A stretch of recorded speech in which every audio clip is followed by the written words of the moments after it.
your source for news, commentary, discussion, and debate at the intersection of the atheist movement and the LGBT rights movement. This is the Atheist Manifesto.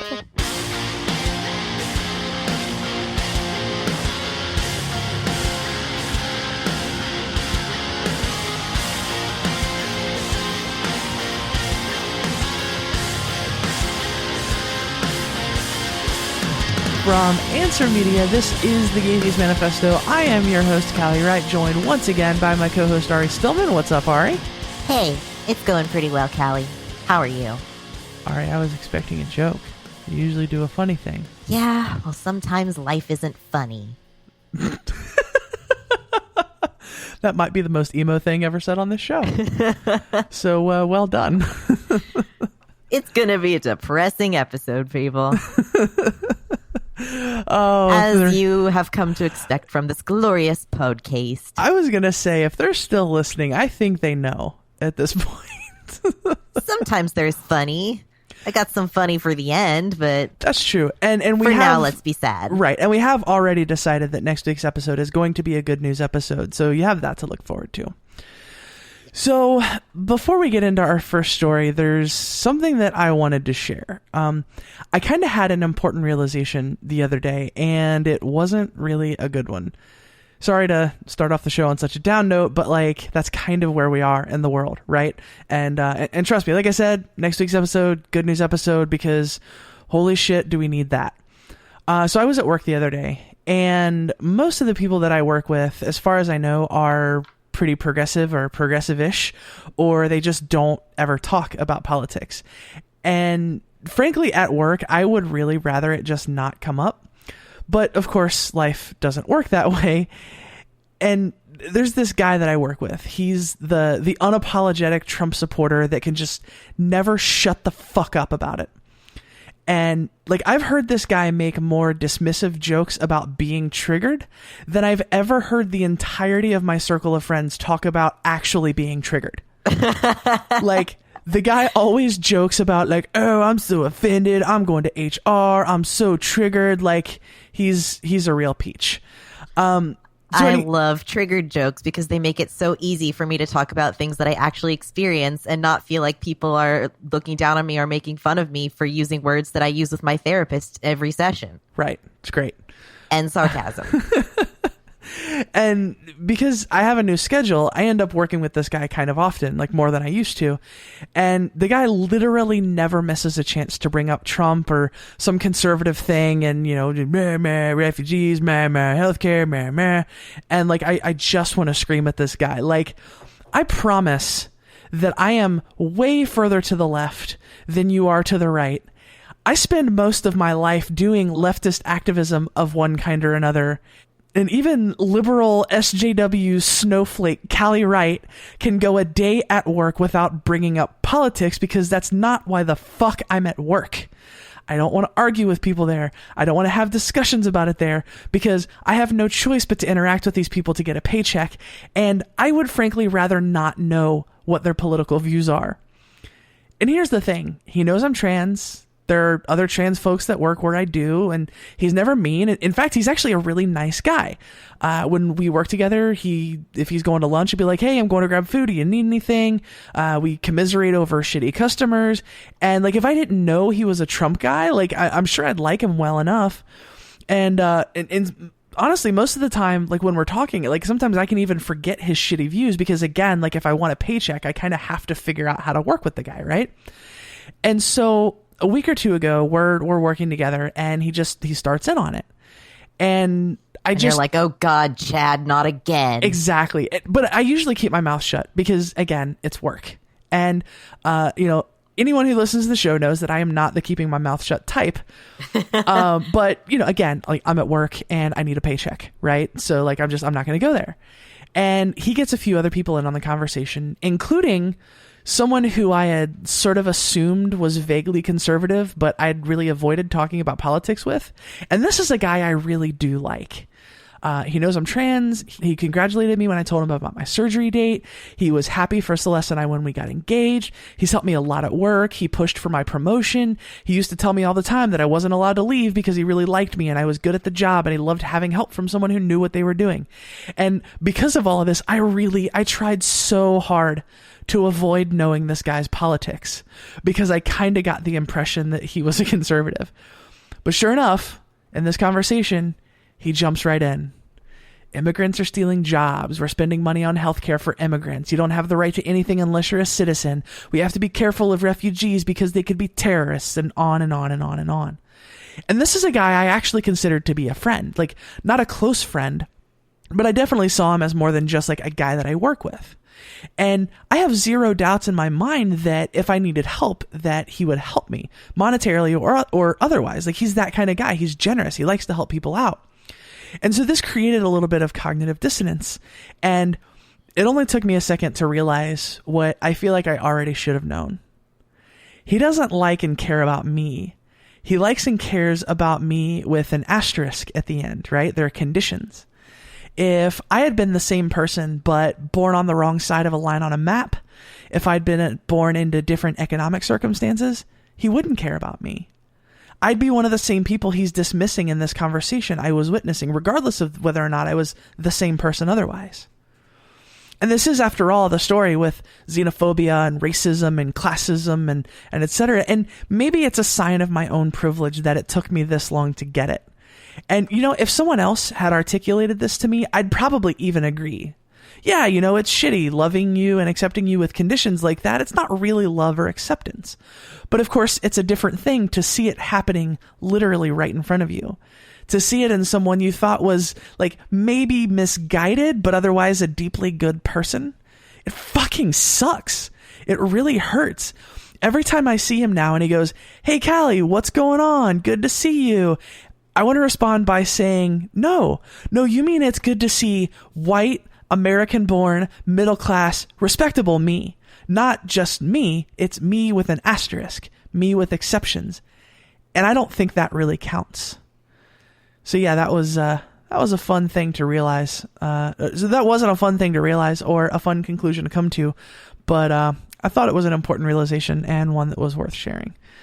Wow, Callie, so much for the tolerant left. I know, right? I am literally a Nazi right now because yeah, basically the same thing. Yeah, 100% the same thing. So first up this week, after my rant, we're going to continue talking about Obamacare. Last week, we had on the magnificent and wonderful Andrew Torres of the Opening Arguments podcast to explain to us what's new in the healthcare law that passed the Senate. We busted some myths, we learned a few things, and even though it's still scary as shit, I think it's safe to know that, I at least know more than I did, so I'm a little better equipped to argue with nonsense, and I feel like if I'm going to freak out, at least I'm freaking out over things that are true. But our segment last week did miss something.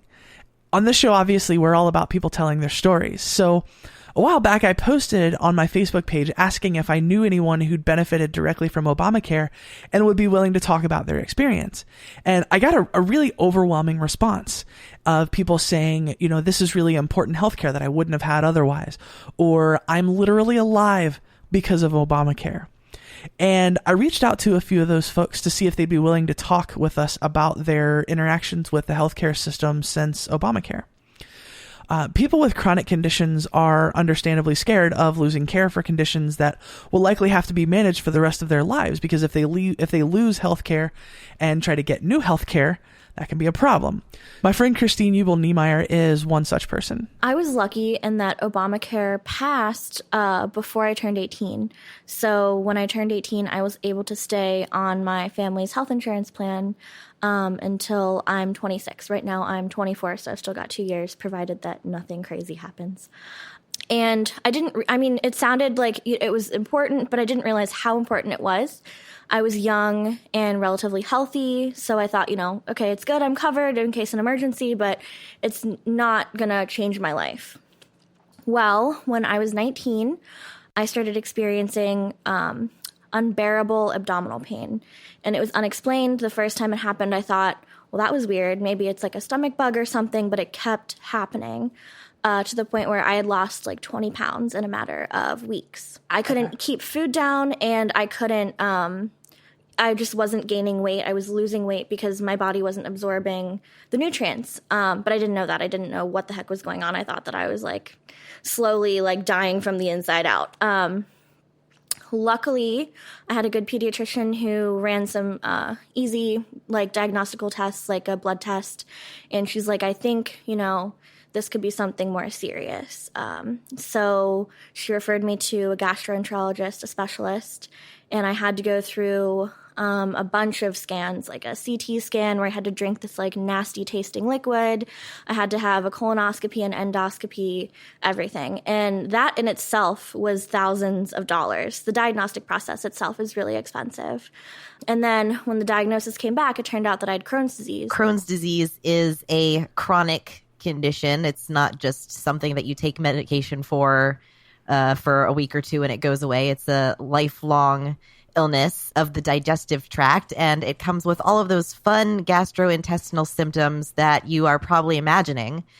And it can be extremely painful and debilitating, and even without treatment, it can actually even be life-threatening because it can lead to things like infections and malnutrition and dehydration, all sorts of things that we want to avoid. But it's pretty treatable. It's not fun to have Crohn's disease, and it's something that people have for the rest of their lives. But with the right medication and treatment, people can, improve their health pretty significantly, and they'll always have Crohn's disease, but they'll be able to, have a job, have a fairly normal life, despite their chronic illness. And Crohn's disease is treated in a variety of ways, including steroids, anti-inflammatories, and antibiotics. But these treatments weren't super effective for Christine, so her doctors recommended a drug called Remicade. I was a little bit hesitant at first because there's like a 2 in 6 million chance that it can cause like an incurable leukemia or lymphoma, because the way that it works is it inactivates the tumor necrosis factor, which is part of your immune system that's also involved in the inflammation in your digestive tract. So when it turns that off, it's helping your digestive tract recover from it not being attacked constantly, but at the same time, you're suppressing the things that are going around eating the baby tumors. So that was a little bit nerve-wracking, but after, talking over the other options, it seemed like it was worth the risk for how much it was going to improve my quality of life. But then came the bill. So it was, without insurance, it would be well over $20,000 a year. With insurance, it is $650 a month. And that works out to about $7,800 per year, which is still obviously a ridiculous amount of money. But thankfully, at least for Christine and her situation, it's manageable with help from her grandparents. So I'm very fortunate that I was covered by my grandparents' insurance, because had I not been, had there been a gap where I wasn't covered and then I was diagnosed, that would have been a pre-existing condition, and then I would not have been able to get my own coverage to pay for all of the treatment that I needed. So Obamacare really has, honestly, probably saved my life in a lot of ways. And I think this demonstrates the conflict that many of us who are further to the left feel about this healthcare law. On one hand, I see someone who's had the cost of their drug reduced from over $20,000 per year to $7,800 per year. That's a significant reduction, and it makes the cost somewhat manageable, at least for certain people, but $650 a month is still wildly expensive. That's more than most people pay a month for their car payment. Yeah, that would be, for me, paying for another apartment that I don't live in every month.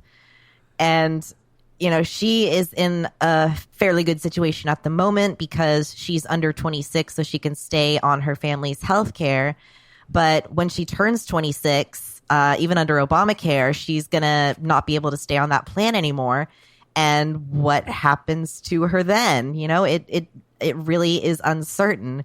It depends on what kind of job she's in, what kind of insurance they offer. And of course, it depends on what the laws are going to be when she turns 26. And she has a chronic illness, and that makes work really difficult for a lot of people, especially if your illness isn't very well managed. A lot of people have to go on disability because they're chronically ill and they can't work. Assuming they have access to disability benefits. Exactly, which not everybody does. So people who are chronically ill are already more likely to be in poverty or to be struggling financially. And then you add in the ridiculous cost of treating that condition. Even with the insurance, it's expensive. If you don't have insurance, it's absolutely crushing. And so obviously this debate is very personal for someone like Christine. And I asked her to describe what goes through her head as the merits of healthcare and access to healthcare are debated by people who won't be affected by either the repeal of Obamacare or the new healthcare law should it or something like it pass. The people who want to completely scrap Obamacare and kind of leave people to fend for themselves are out of touch with reality. I don't think they really understand what people are going through in this country. I don't think they have a very good sense of what it's like to struggle, even with something with paying like medical bills. I think that that's something that they've just never experienced, and it's out of sight, out of mind for them. And so, of course, they're going to vote like it's not important because it's something that they've never had to worry about. I think she definitely did hit it on the head there, where she said the people who are against Obamacare are a little out of touch with reality. Especially, I think the Republican politicians who aren't necessarily listening to their constituents, because we've seen with the going on of whatever the fuck this bill is called, like the American Health Care Act or whatever, which is such an Orwellian name. There are fortunately Republicans who have listened to their constituents and have decided not to back this bill because they would be afraid of, unfortunately, I guess, the consequences for their job. Unfortunately, in the sense that that's really what they're more caring about, is getting reelected rather than the health of Americans. But I have noticed, I don't know what the statistics on this are, but I have noticed that even a lot of conservative-leaning people, and not just politicians, I'm talking about, your average citizens who are paying attention, are really concerned about this. And even though they might have been opposed to some parts of Obamacare, they're really worried about things like the pre-existing conditions needing to be covered by insurance, because that's something that they realized, oh, wait, this is actually a really great thing that helps me and helps a lot of people. So it would be pretty bad if we didn't have this anymore. Next, we're going to hear from our friend Melina Barrett. Melina lives in Florida, and she's received what is, for a lot of people, the scariest diagnosis you can think of. I have cancer, and I've had cancer since, or at least I've been diagnosed with it since 2012. Can I ask what kind of cancer it is? Thyroid cancer. It's differentiated at this point, so it's in other places, which is why I'm doing the chemo at this point. A few years after she was diagnosed, Melina was fired from her job, and she was without insurance for months. And I did not know that this was a thing, but apparently before the Affordable Care Act, if you had a gap in insurance, so you lost your job, so you lost your insurance that you had through your employer, and then a few months later you got a new job and signed up for new insurance when you were eligible, that counted as not having insurance beforehand, so they didn't have to cover any of your pre-existing conditions. And even if you did go into it straight out of another job, they didn't have to cover any of those things for a year. And I'm not sure if this is different in state to state. This is not something that I was aware of. But if this is, if this were the case for Melina at the time that she'd been diagnosed with cancer, she would not have access to treatment. This was before her diagnosis. And I'm just like in shock that was ever legal and that was ever even a thing. I'd never heard about that. And it's another example of how the things that people used to accept as normal before the Affordable Care Act, now that we've had a period of, 7 or 6 years of, that not being normal anymore. Now people are like, wait a second, like, how could we go back to that? It's totally alien to them, especially, for example, people like me who are just becoming adults when Obama was elected. I was in my junior year of high school at the time. So it's just like a totally alien concept to me that insurance companies could deny people life-saving care in that kind of way. I'm having to take a specific type of targeted chemo that costs over $16,000 a month just for these pills that I take every day. and will for probably on average 18 months. So I've got a whole nother year. So to put this in perspective, a single year's worth of this medication costs 3.7 times the salary of the average American in 1 year.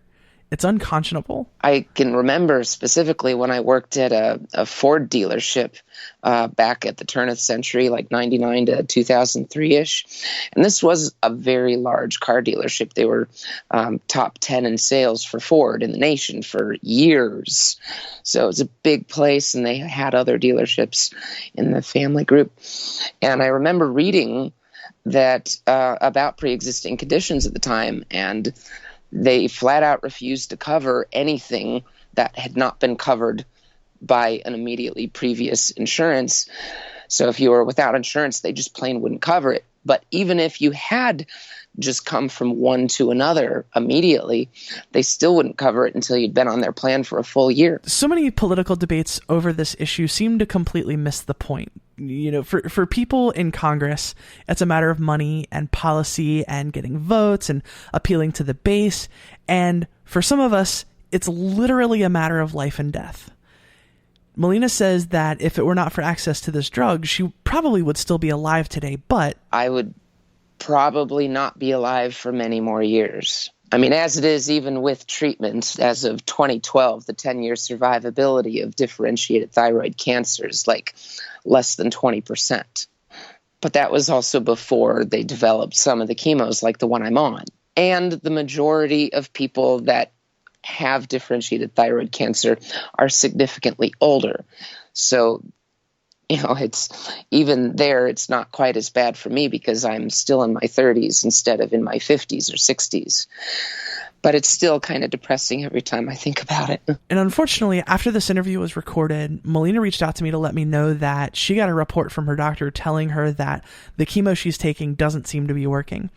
She's going back soon for more tests and to explore other treatment options. And here's hoping that with the best that science has to offer and continued access to the best care available, that she beats the shit out of that cancer. We love you, Melina. And finally, I wanted to present a view that's not often heard, at least not often amplified in more progressive circles. While Obamacare was in fact a massive step forward for healthcare, it is important to remember that we were starting from such an utterly awful place to begin with. To say it's massively improved may not really be saying a lot. There were, in fact, many people who were left behind by the new healthcare law. Its improvement to healthcare access is incomplete, and the individual mandate does place a financial burden on people who really may not be able to afford that healthcare coverage, are still forced to pay for it, and are paying for plans that offer sky-high deductibles with limited coverage that still place such high barriers to care that the person in question effectively still doesn't have access to healthcare, but now on top of that has a financial burden that they really can't afford. Someone in that situation is my friend Tony. I've always lived very, very close to the crash and burn poverty level. Bills get paid usually on time and barely. My mom actually had a system of controlled skipping of bills based on who would and would not shut off their services that she had to make extensive use of through my childhood. Health insurance, when you're living in that particular world, is... yes, it's very necessary for some people with some conditions to continue to live. That is not something I want to belittle at all. It's just when you compare health insurance to food or to rent or to the electric bill, it really does not stack up as a necessity. And of course, my thought is like, but you want insurance for the unexpected health problem coming around the corner. What if you break your leg? What if you get some massive infection? What if you get cancer? But then I realize that's really my privilege speaking, because while I'm far from well off, I've never been close enough to poverty that I've had to put off concerns like that so I could pay for food or my electric bill or rent or something along those lines. I learned very early on that there's not much I actually need to go to a doctor for. About the only things I visit a doctor for are medication of like that I can't get over the counter. I'm also transgender. I don't trust doctors. I don't like doctors. They've not traditionally been polite to me. The system is not set up to benefit people like me. And I'm fat. So every time I go to a doctor about a legitimate body problem, which is an issue considering that I am in a wheelchair, I get told to deal with my weight first, which has actually contributed very heavily to the eating disorder I am presently struggling with. So in short, I want nothing to do with doctors for some very good reason, and I live in a position where spending money on health insurance anyway is kind of a shit deal. And this is another one that I really sympathize hard with. For whatever improvements the law made, it certainly doesn't seem to have made the healthcare system in general more friendly for trans people or disabled people or fat people. And even with all of the privilege I have and the incredible luck with medical providers I've had, I'm still a person who's foregone medical help at one point or another because I was deathly afraid of what could happen to me at a doctor's office or a hospital. And simply having a minimal level of health insurance doesn't do anything to change that situation. And of course, I think the most controversial part of Obamacare, at least on the right, is the individual mandate, right? And it's basically the mechanism that makes the law work. It forces healthy people into the system to help pay the cost for sick people, and things balance out. It makes sense on paper, but in reality... When Obamacare passed, suddenly I had to. And that's the kicker for me. It's like, yes, I know it made everything really affordable for a lot of people and definitely saved some lives with the way it changed insurance rules. But it also forced me to spend a significant amount of money that I wanted to spend elsewhere to put towards other necessities. And necessities, right? It's not like I don't have Netflix money this month. It's like things that you actually need. Yeah, it's like things like my electrical bill or the overwhelming, crushing student debt that's going to follow me for the rest of my life. Or having enough money so that I can eat food this month, which is a very legitimate concern on occasion when things are slim. I don't always have the extra $140 a month to give to having insurance. This was something that I connected with a lot because I am also somebody who lives paycheck to paycheck at the moment, and for me personally, it does make more sense to have health insurance than to pay for things out of pocket because I take medications and I go to therapy once a week. And, I have to pay my $30 copay once a week for my therapy. If I didn't have insurance, that would be much higher. And so that would be, extremely financially difficult for me. But if I didn't have any kind of conditions that required any constant ongoing treatment, then the $170 a month or so that I'm paying for my insurance could definitely be sorely needed elsewhere, to help me pay for my groceries and my rent and maybe even start paying off my student loan debt that I haven't paid off at all and am now going to be adding a lot more onto going to grad school. And then, of course, we have to discuss the morality of the insurance system itself. The idea that a necessity emergency service is something you should just be paying $80, $100, couple hundred. The fact that there is money attached to a necessity emergency service is morally abhorrent. And paying into insurance makes me feel gross about that because no one's medication should cost them any money. Just the same as it should never cost you money for a firefighter to come and put out a house fire. Even if it's, just a little one in the kitchen that's not going to really hurt anything, you should still have a firefighter be able to come over and put that out for you. And especially with health, public health, like just the way a fire will spread to everyone else's property, so will a disease. Medicine is a public sector concern. So I don't like the fact that the cost of it gets put on people. This is why we pay taxes. This is why we do taxes, because we need things for society to function. And if you selectively, especially with the minimum wage situation we have right now, if you're selectively not giving a massive portion of the population any medical care, you're creating a plague situation. It's really unhealthy. I thought that was a pretty interesting commentary on that. That wasn't really something that I had thought about from that angle before.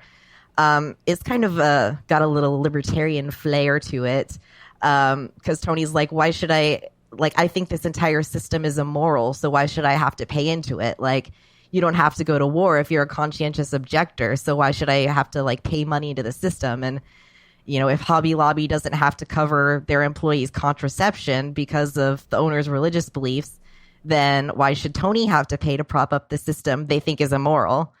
I definitely can see the logic here, and I think I'm going to give this some more thought, but just my initial reaction is that I'm not entirely sure that I agree with that, just because public health is such an important part of our society, and I don't like the insurance system. I wish that we had, a single-payer healthcare system in this country, but that's what we have at the moment, and we need a society where people have access to healthcare, not just for the good of the society, but of course for the good of the individual people who are needing that. I don't want to see anybody suffering, and if I have to pay into the insurance system to make sure that someone's going to be able to get medical care, I'm going to do that in the moment, and I'll work towards in the future hopefully getting a more equitable, just system. But for what we have right now, I think that's the most ethical situation to be in.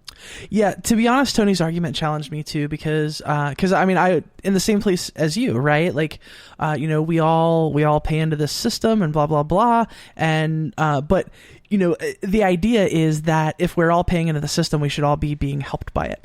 And, that's not the case. So, even if I'm not 100% where Tony is at, I get where they're coming from, and I don't blame them or think they're wrong for feeling that way. And, given the fact that we do live in a system where we have to deal with insurance, Tony is obviously a person who would be far more comfortable doing that interaction on their own terms. Honestly, my singular concern is that I don't want the rule that you have to have healthcare to continue to exist. If I can approach health insurance on my terms when I feel I'm able to afford it, and when I can approach doctors and that entire concept on my own when I feel I am able to afford it and when I feel it is a healthy move for me to make, then I will do so. But I don't think... I would be relieved if Obamacare got repealed, because it would take a huge burden of stress off of my shoulders of how I'm uninsured right now, and that's going to be a massive tax burden on me next year. There's a penalty fine for not being insured at the moment. And it's really frustrating because I don't think they understand that you can't force someone to spend money and then fine them if they don't spend the money, because the issue is the money isn't fucking present. This is not quite in agreement with Tony on this one. I totally agree with them that not every part of the Affordable Care Act is working for everyone. And as we talked about, in a previous clip, that the whole idea of healthcare being a private industry is just immoral. And we should have, hopefully, a single-payer system. But what we have now is a choice between the Affordable Care Act and what we had before, which was almost no protections, just totally horrific. And, we've seen in the stories of the other people, Christine and Melina, that we heard from earlier, that it does help a lot of people. And it makes it so that they do have access to care that they wouldn't have had access before. And I do understand, definitely, I understand that it's a financial burden to have to buy health insurance if you don't necessarily want it. But I don't think we need to throw out the entire law just because that one aspect of it might not be perfect. And if we had, if it was a choice between the Affordable Care Act and Medicare for All, I'd probably be on the side of Medicare for All. But right now, the current proposal is repealing the Affordable Care Act and going back to the Wild West. So I'd rather keep the law that we have now, which is imperfect but does do a lot of good, and it's going to keep us from returning back to what it was like before, when people who have debilitating chronic illnesses aren't able to get life-saving care. Yeah, I'm certainly not willing to go that far either necessarily, but that is, of course, easy to say when we're sitting here being people who aren't hurt by this. There is an exemption to the individual mandate if insurance will cost you more than 8% or so of your income.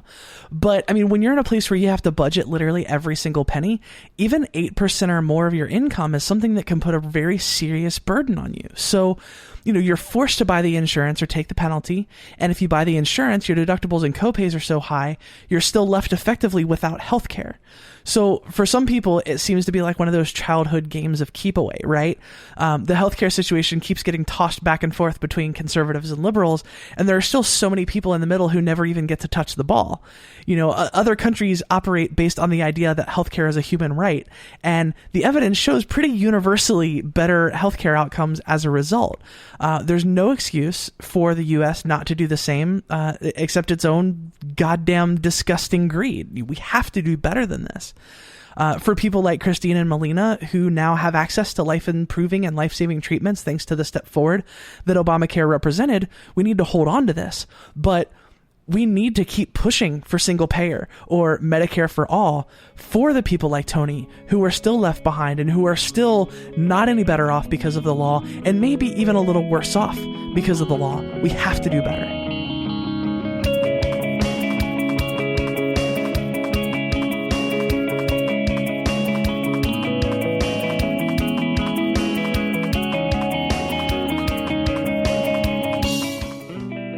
Here we are yet one more time to beg for your money. Raising an army and preparing for a revolution isn't a thing we can do on our own. We need help. The money we raise from our patrons this week will go towards buying flannel uniforms for the new lesbian army we're raising to take over the world. If you'd like to donate to your future benevolent overlords, check out patreon.com/thegaytheistmanifesto to make a per-episode donation to support the show and to get access to audio content you can't get anywhere else. Thanks, friends.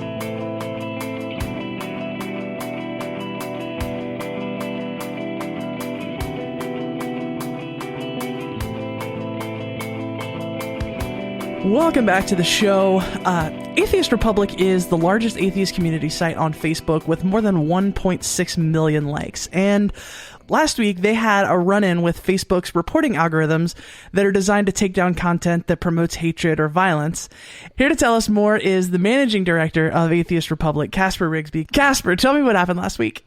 As some people may know, there have been several groups that have been started, mostly by Islamic folks out there who they put these groups together specifically designed to target atheist, ex-Muslim, and secular pages which they feel are anti-Islamic. They also target people's profiles. And what these groups do is basically in their descriptions, you can see it plain as day, they tell their members how to mass report people or pages, and how to get them taken down by Facebook by exploiting the algorithms that Facebook has set up. Facebook's algorithms are set up in such a way that human beings don't actually review the reports. It's brought on by mass reporting. So if you get enough people to report something, whether it actually violates the Facebook terms of service or not, Facebook's algorithms automatically shut your page down. The same goes for any content that you post. If they mass report your content, Facebook will remove that content, whether it violates their terms of service or not, simply due to the amount of reports that they get. So that's what we ran into. And we've been running into it with our content for some time now. And so last week, more so than just the content, the entire page got taken down for a period of time. Is that right? Yes, they actually targeted our page rather than our content. So what they did is they actually went and they reported the page.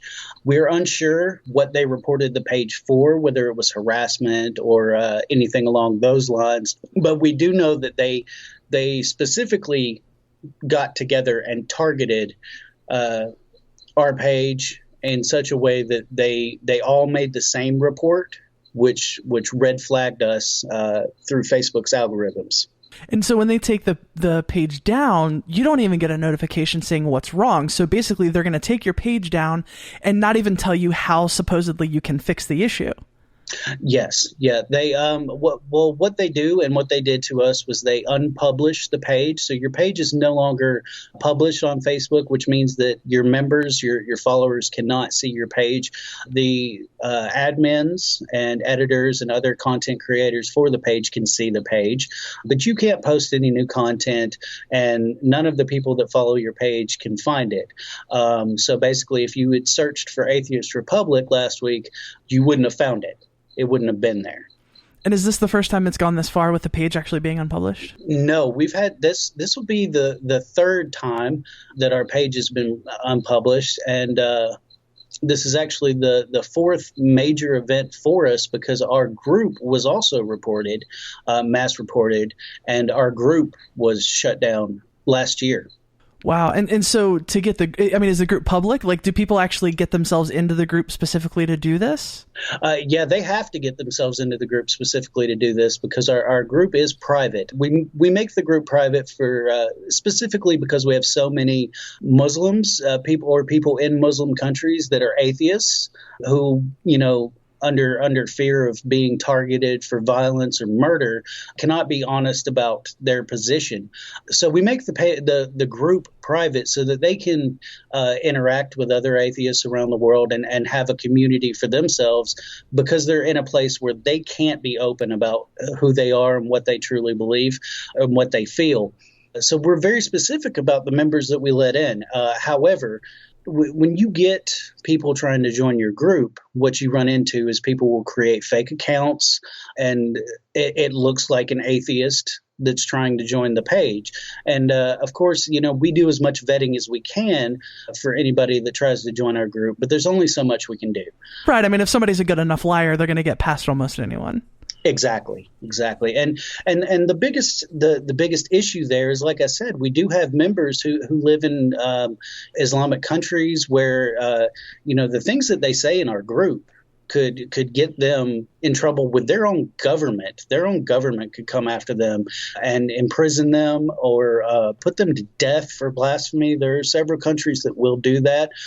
If someone is openly homosexual in our group and they live in an Islamic country where that's illegal, they potentially could face death. So that's why we try to be so careful with what goes on in that group, because we want these people to have a community. We want them to have a place where they can feel open and welcome. And unfortunately, when someone comes in and skirts around everything that we can do to keep a theist out, when these Islamic extremists and Islamic fundamentalists get into that group, it can be very, very dangerous for those members who are in a position where they could be hurt by that. And so does that have a chilling effect on activity in the group? Like, do you notice people posting less about that kind of thing when it's when it kind of becomes known that there are people in the group who shouldn't be in there? Do you notice people being more afraid to speak out and speak on those issues? Well, see, therein lies one of our best ways to deal with people who get in the group that shouldn't be in there, because many of our members have come to understand that we have a very lax policy on what you can speak about in there, and we don't shy away from people trying to antagonize theists in there to get them to be open about Gotcha. who they are. So yeah, we catch them. We've got a great group of admins that work in the group, and they're on it most of the time. Not a lot of people slide by for long. They may get in there, but they don't last very long in there generally. Yeah. And so how important is Facebook to the organization in general? Like, I'm thinking, obviously from a moral standpoint and from a personal standpoint and a social standpoint, this is a big deal. But I mean, is this a business thing too? Does it hurt your business? Is there a business involved even? Our organization is a nonprofit organization, started by Armin Navabi, run out of Toronto, Canada, and what we do as an organization is really all about community building more than anything else. What we really try to focus on is building a community. So Facebook's very important for that, because you have people all over the world, especially, like I said, in our group, that they can't be open and honest anywhere else about their positions and what they think. So being able to create a community for those people is extremely important to what we do. Some of the other things we do is we actually work to try and help people seek an avenue to get out of situations like that. So we try to help people with migrating out of those areas, seeking refugee status. And it's very difficult work. It takes a lot of time. And we operate entirely by volunteers. I mean, we only pay like maybe 3 people to do specific things for us, like our web page editing and stuff like that. We have to pay people to do those things. But outside of that, this is a volunteer group of well over 300 people that give their time just to do these things because they feel that it's important. And you mentioned at the top, Atheist Republic wasn't the only target of this, right? It was pages for ex-Muslims and that kind of thing? Yes. One of the largest ex-Muslim pages was also targeted and unpublished. They now have their page back. I don't have it in front of me what the name of the page is right now, but there was an independent article and a Heat Street article that was published about this. Yeah, if anyone's interested, I'll put those links in the show notes. I'll find them. Their page was also removed temporarily. They've gotten their page back. We have our page back running at the moment, but that doesn't solve the problem. And that's why I was so glad that you reached out to me to talk about this, because the problem's not going to go away until we can actually address the fact that these groups are specifically being built to target and harass atheist, secularist, and ex-Muslim pages that aren't violating the terms of service. That's the biggest thing. What we do may offend people and it may upset their personal beliefs, but they don't violate the Facebook terms of service. And that's something that we've tried to reach out to Facebook and make them understand. We're not violating their terms. Well, so how do you get the page back once it's down? I mean, is there an appeals process? You just beat them up with emails? Like, how does that work? There is no straight line to getting your page back. It's basically you wait for Facebook to give it back to you if they choose to. Some pages have been permanently removed, and they've had to start from scratch. And, for a page like ours, we've got over 1.6 million followers. Building that community again would just be a massive undertaking. I mean, I set up a secondary page for us if this happens again, but 1.6 million followers, man, that's a lot of people. Yeah, I mean, that's years and years and years of work. Yeah, that's been a 4-year undertaking, to get up there. When I started with Atheist Republic, we were sitting at about 500,000 members. And over the last 3 years, as I've been involved in the organization, we've grown by over 1 million members. And the traffic to our website has increased because of that. I mean, it's very important because we share blogs, we share news articles, we try to really involve people in the atheist community to get people's thoughts and ideas out there from the atheist community to the rest of the atheist community. So it's a lot of work that we put into this, and we have a lot of people working to do that. So it's really devastating, to say the least, to lose such a huge demographic. Well, yeah, and I bet it's stressful too, just thinking now, like, wow, this can come at any time. So, like, all of this work, maybe, like, all this work that I'm doing right now could be erased tomorrow, and there wouldn't be a damn thing I can do about it. Like, yeah, that's gotta be that's gotta be stressful. When the day our page was first unpublished, and then we got it back, and then it got unpublished again. I actually woke up that morning, and of course, like every technology junkie out there, my first action when I wake up in the morning after peeing is looking at my phone. And one of the first messages I get is, "Our page has been unpublished." I'm like, shit. I ended up calling out of work that day. I stayed home. Right. I was trying to, activate people. I was trying to get people motivated and get stuff done. I've tried to start a hashtag Bring Back Atheist Republic trending on social media. It's just been a huge undertaking because, this endeavor, I don't get paid to do what I do with Atheist Republic, and I don't mind that one bit. I'm very happy to volunteer my time with this organization because it means so much to me, because I know that what we're trying to do is a meaningful thing. So there were all kinds of people within the organization and outside of the organization that just, when I reached out to them, they were so quick to act and so quick to get involved on this and say, what the hell, man?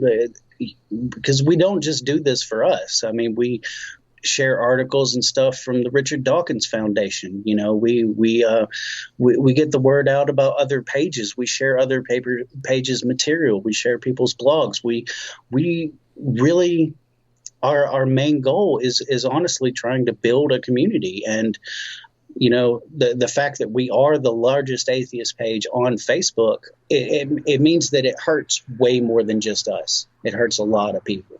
So what can we do to fix this? I mean, because I can see from the standpoint of a company as big as Facebook, you know, I mean, they would have to have tens of thousands of employees dedicated to just reviewing these reports, right? If they were going to have a human do it all. So it makes sense to have an algorithm do it.